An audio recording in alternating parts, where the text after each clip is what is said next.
Mr. Mayor, how are you? How are you? Nice to see you again. It's great to be back. Thank you. Welcome to Maaleh, Adumim. Thank you. So our industrial park and you saw the stream factory. We did. It was a terrific visit to go there. It was great. If the European thinks that they're bringing peace to the zone by putting all the pressure on the government through the boycotting our production, they're having a big mistake. They will bring terrorism and they will hurt any peace agreement that can be in the future. We are trying to talk to the ambassadors, European ambassadors. Unfortunately, not the American ambassador is refusing to come to visit us. Even the American consul in Jerusalem is refusing to come here to visit us. Even I invited him many times. Dan Shapiro refuses to come? Yes. And not only him, all the ambassadors before. Wow. Because of the location. Because of the location, we are behind the Green Line. We are in the territories. They will go to they will go to all these Palestinian cities to visit, but they will not come to Maaleh Adumim city. And the European behaving the same. They don't come. We are sending them invitations, sending them letters. We are explaining to them what can be the result of boycotting our productions, but no one responds and no one is coming to visit and to see by himself what's going on. Because if they will come, for example, to the soda stream factory, there are employees that they will tell them that what a mistake they will get if they will boycott, and they disagree with their authority policy, with the Abu Mazen policy. And 90% of them are disagreeing with the Palestinians' policy to boycott and not to give them. In 2011, Fayyad, the Prime Minister Fayyad, the Palestinian Prime Minister Fayyad, tried to prevent them to come to work. Yeah. They didn't listen. Even one of them didn't listen to him. All of them came to him. Wow. To work. So because they know they're making their living by the Jewish communities, not by the Palestinian Authority. Did the previous administration also not allow the ambassador to come here? The previous American administration? So it's not just this administration? Yeah. Obama's policy is the same thing. It's Bush. It's Bush. When Condoleezza Rice was here, we invited her to come here to see by herself what's going on here, to visit the factories, to talk to the Palestinians, people that are working in Maaleh Adumim. The same thing was with Hillary Clinton, and the same thing is now. I think that if the American government wants to bring a real peace, they have to listen to the mayors, they have to listen to the people, not only to the leaders.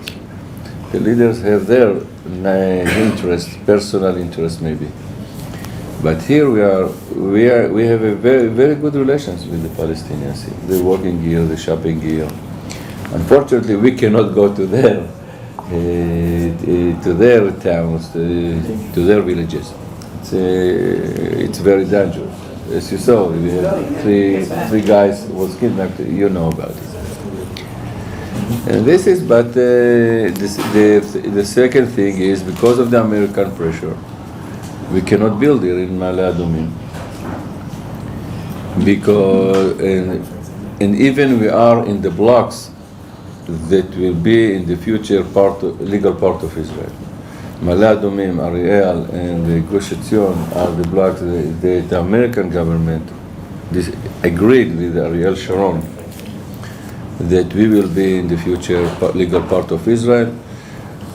How they will deal with it is something else. The Palestinians had an offer that they will give them 3% of the Negev lands, etc. We disagree with it, but Maaleh Adumim all the time was in the national consensus, and even the Palestinians in the time of Arafat authority, they agree that Maaleh Adumim will be part of Israel.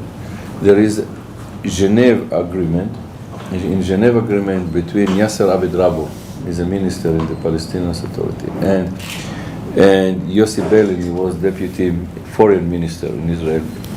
They signed the Geneva agreement. We disagree with the Geneva agreement, but it's written there that Maaleh Adumim is part of Israel. So even the Palestinians, if the Palestinians agree that Maaleh Adumim will be part of Israel, the America knows about Geneva. Why are they preventing us to build for our children? There's no building going on here?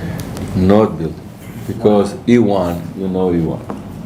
E1, the Palestinians claim that E1 will cut the future Palestinian states to two parts, and the E1 will be the buffer.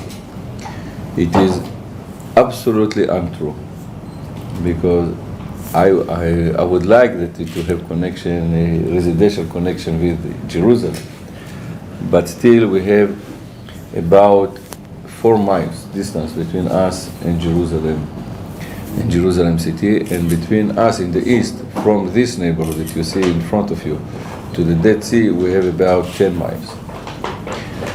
So they can move from the north to the south of Judea, Samaria, without any checkpoint. There is no buffer. Maaleh Adumim will not be the buffer, will not cut any state to 2 pieces. And here we really want your support to put all the pressures on the American government to get off our back and to let us to build for our children, because every year we're sending 700 young people to the army.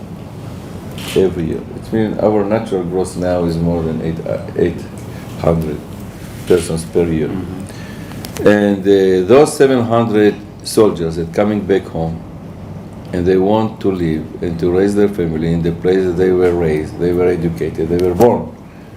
They cannot do this. And it's not human.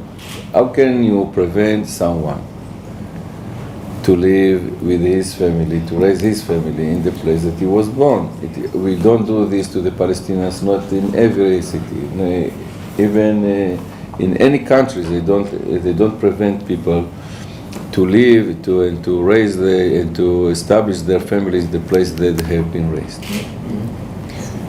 And because it is not human, we need your support to put all the pressures on the American authorities to let us to build at least those units to our children. Natural growth. To natural growth.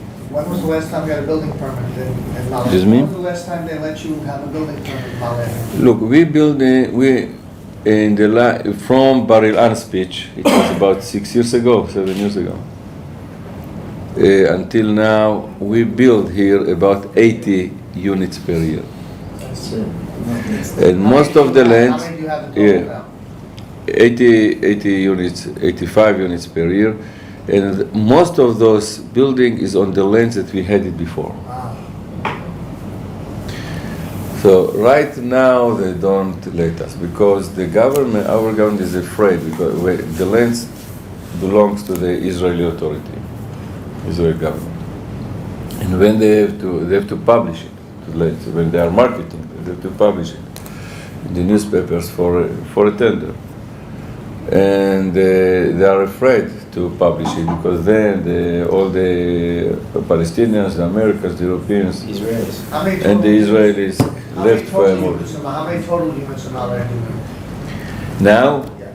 Now we have about 10,000 units with 40,000 residents, So 80 is nothing.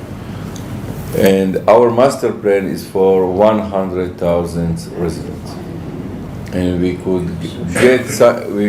get to the 60. We could be 60,000 residents if we didn't have any problems with We're it. so close to Yerushalayim. We have a lot of lands here. We have about 50,000 residents, about 14,000 acres. Mr. Huckabee, thank you for coming. I Thank hope you, that Mr. you understand my poor English. No, very well said, Very good. very, very, Yeah. very Yeah. much. And you are always welcome to come to our city. Thank you very much. Well, I appreciate what you do and what you attempt to do, and I'm sorry that our government is making it very difficult for people to build bedrooms. I've often said that if our government would put as much pressure on Iran to stop building bombs as it's put on Israel to stop building bedrooms, the world would be a safer place on both ends. I'm sure that you can change it, and you will change. We'll try. You will change the policy. We trust you. Thank you.